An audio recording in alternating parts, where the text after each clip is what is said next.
Shalom Uvracha à tous les auditeurs et auditrices de Ateret Mordechai. Avec l'aide de Hachem, nous allons dire quelques halachot de l'étude de jour, à savoir une halakha, un moussar et un petit hidouche, une petite nouveauté dans la paracha, qui prennent quelques minutes. Le Maran Hida, notre maître, dit un homme, il doit se réveiller, j'allais dire faire exprès de s'exciter pour obtenir la ira, c'est-à-dire la crainte révérentielle. Ahava, l'amour. Ve'achna'a et la soumission. Alors, qu'est-ce qu'il obtiendra de ça? La simha. Lorsqu'une personne, elle a la crainte révérentielle en Hachem, lorsqu'elle a la achna'a, c'est-à-dire la modestie, alors elle a l'amour.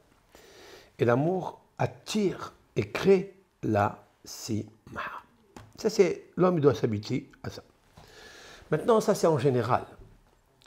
Mais concernant la tfila, quel est le Ben Israël qui, avant de faire la Hamida, ne lit pas les psouké des Imra? Ce sont les versets des psaumes que nos sages ont postés avant la tfila, qui s'appellent Pesouké, c'est-à-dire les versets des Imra de chansons. Ces psouké des Imra qui ont été choisis avant la prière ont des milliers et des milliers de secrets lumineux à l'intérieur. Et l'homme ne sait pas ce qu'il lit. Déjà que nous manquons de cela, qu'on ne sait pas ce qu'on lit. Mais encore qu'il ne faut pas ni avaler, ni absorber. Il nous faut hacher chaque lettre, chaque mot que nous lisons dans ces psychodésimras. Et à plus forte raison, quand on lit le pasouk, le verset Adonai Melech, Dieu est le roi. Adonai Malach, Dieu était le roi avant que le monde soit, avant que le peuple ne le fasse élire, parce qu'il n'a pas besoin. Et Hachem Imlor, le Roland Vaed, et Dieu régnera à jamais. Ces 3 fois qu'on dit le nom de Hachem, il nous faut avoir la achna'a, la soumission, l'amour et la crainte révérentielle. Et lorsqu'on fait cela, on est saisi d'une vraie simha, d'une vraie joie pour commencer à prier la Hamida et la Kabbalat al-Malchut Shamayim, c'est-à-dire accepter sur lui le joug céleste. Combien de secrets il y a dans ces psukim? Et aujourd'hui, nous ne connaissons pas cela. Il dit le Rav que chaque mot que nous lisons, si on comprend, tant mieux. Mais chaque mot est relié avec des mondes. Chaque fois que tu récites cela avec ces 3 conditions, à savoir l'amour, la soumission et la crainte, et tu le dis avec simha, avec joie, prends le temps de le faire. C'est un test de l'exercice de la patience que de savoir au moment où tu es avec un rendez-vous avec celui qui est tout. Qu'est-ce que c'est tout? Kol Yachol, c'est-à-dire il est tout. C'est le roi des rois. Si tu prends le temps avec lui, alors à ce moment-là, tu es saisi d'une émotion tellement profonde que ta prière, elle est exaucée. Donc, combien il nous faut faire très attention.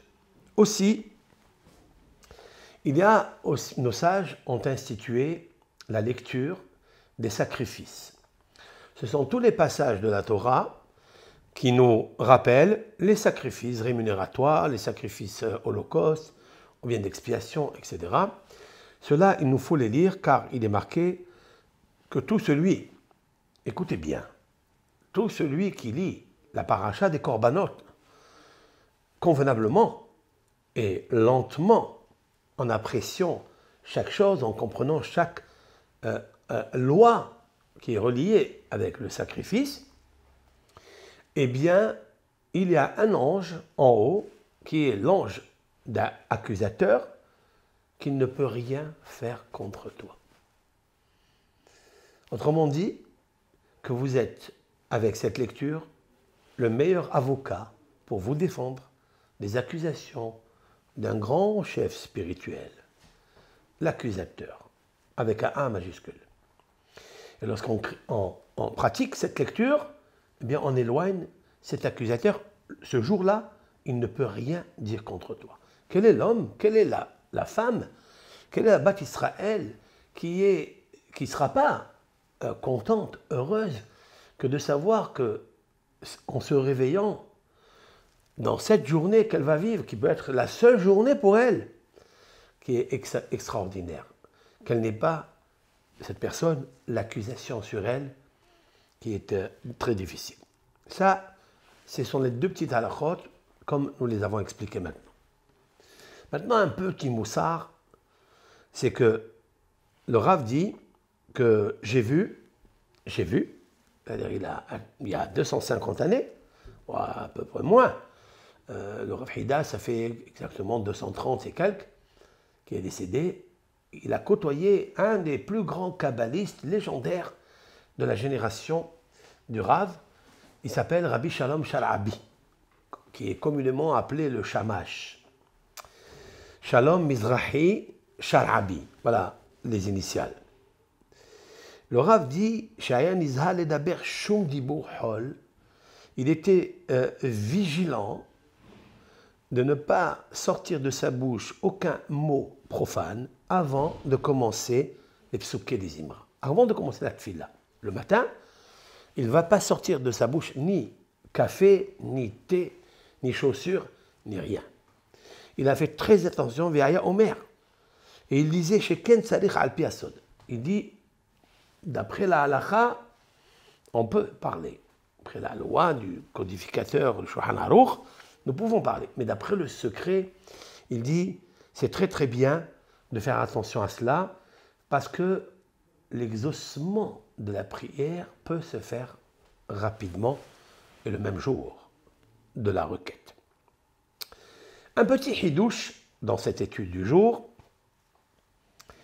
Yaakov, donc tombe malade, il va recevoir Yosef, et Yosef vient avec ses deux enfants, Ephraïm et Menaché.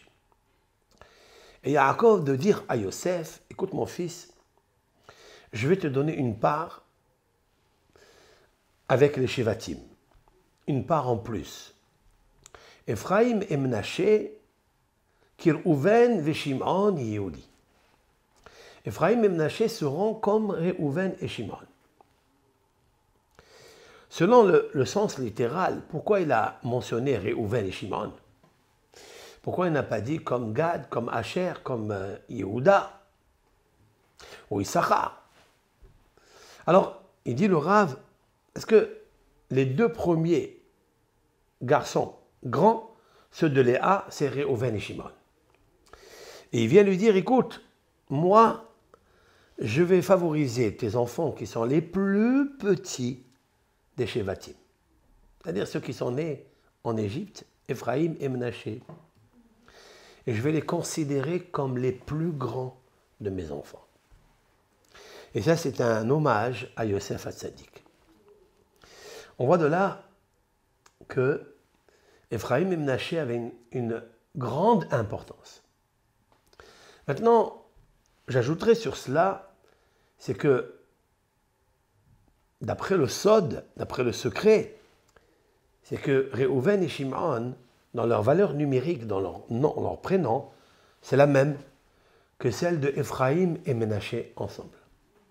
Ephraïm et Menaché est égal à Réhouven et Shimon. Et c'est pourquoi qu'il lui dit, voici je te rends Réhouven et Shimon qui sont grands et grands dans leur nombre, comme Ephraïm et Menaché dans leur numérique.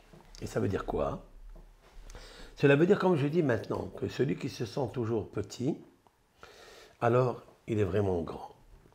Ou bien on va dire que celui qui veut vivre une vie avec un V majuscule, une vie majuscule, grande, il n'a qu'à se considérer comme un être minuscule. Ça veut dire que quand tu es devant Hachem, tu t'effaces, alors Akadosh Baruch Hu te rend grand. Et là, c'est la preuve. Voilà donc ce qu'a dit le Rav Hida dans son livre Nahal Kedumim. Kol tov lachem.